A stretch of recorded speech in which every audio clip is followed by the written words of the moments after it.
সুপ্রিয় দর্শক, দুপুরের সংবাদে আপনাদের স্বাগতম। শুরুতে সংবাদ শিরোনাম, পরে বিস্তারিত।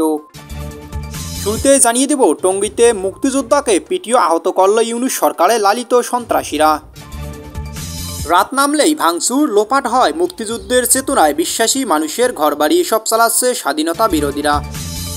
এবং সর্বশেষ জানিয়ে দেব, ফেনীর বন্যার নামে কোটি কোটি টাকা যে গিলেছিল ইউনূস সরকার।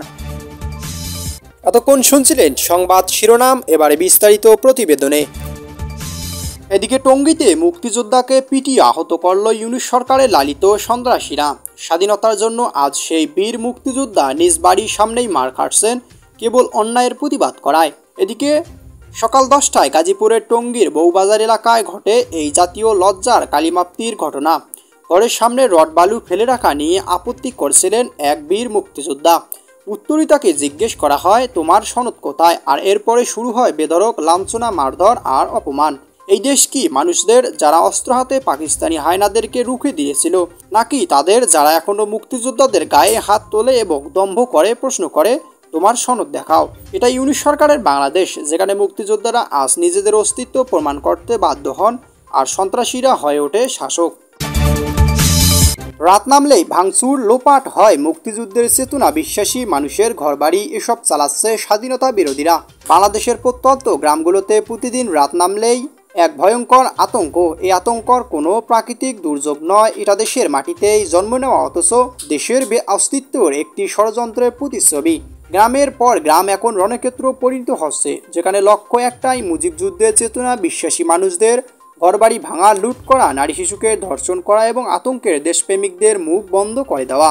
বিশেষ করে সংখ্যালঘু হিন্দু, বৌদ্ধ, খ্রিস্টান পরিবারগুলোতে আজ ঘুমোতে পায় না। রাত হলে মেয়েদের উপর চালানো হয় জোরপূর্বক ধর্ষণ, ঘরবাড়ি লুট, ঘর জ্বালিয়ে দেওয়া হয়। এই বর্বরতা চলে সংখ্যাগরিতভাবে, আর এর পেছনে রয়েছে বিএনপির, এনসিপির অশুভ জোট।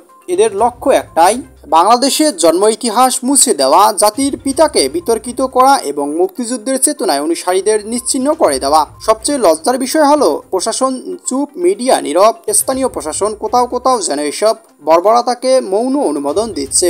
অনেক ক্ষেত্রে পুলিশ আসছে ঘটনার পরে কিংবা হামলাকারীদের ধরার পরিবর্তে ভুক্তভোগীদেরই ভয় দেখাচ্ছে।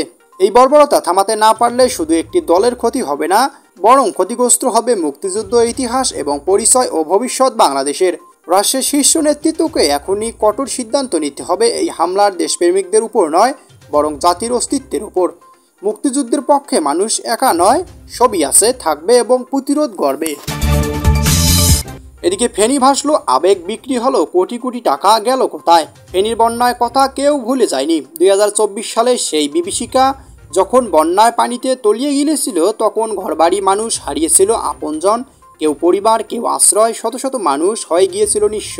সেই সময় পুরো বাংলাদেশ এক হয়ে দাঁড়িয়েছিল ফেনীবাসীর পাশে। কাঁদছিল ফেনী, আর পাশে কাঁদছিল গোটা দেশ। দানের সাপোর্টে, ভালোবাসায় মানুষ এক হয়ে সাহায্য করছিল। কিন্তু ঠিক তখনই আবেগগণ ব্যবহার করে এই কেউ একজন কোটি কোটি টাকা হাতিয়ে নিয়েছিল। সে হলো ডক্টর মোহাম্মদ ইউনূস। ঘর বানানো প্রতিশ্রুতি, বাঁধ নির্মাণে আশ্বাস, নতুন করে জীবন গড়ার স্বপ্ন দেখিয়ে তিনি তুলে নিয়েছিলেন কোটি কোটি টাকা। কিন্তু ফেনীবাসী কি পেয়েছে? কোনো ঘর হয়নি, কোনো বাঁধ হয়নি, কোনো আশ্রয় হয়নি, শুধু প্রতারণা আর মিথ্যা আশ্বাস। আজ 2025 যখন কেউ এই চুরি আর প্রতারণার বিরুদ্ধে মুখ খুলছে, তখনই হুমকি আসছে। হুমকি দেওয়া হচ্ছে, যাদের ঘর ভেসে গিয়েছিল তারা কেন চুপ থাকে?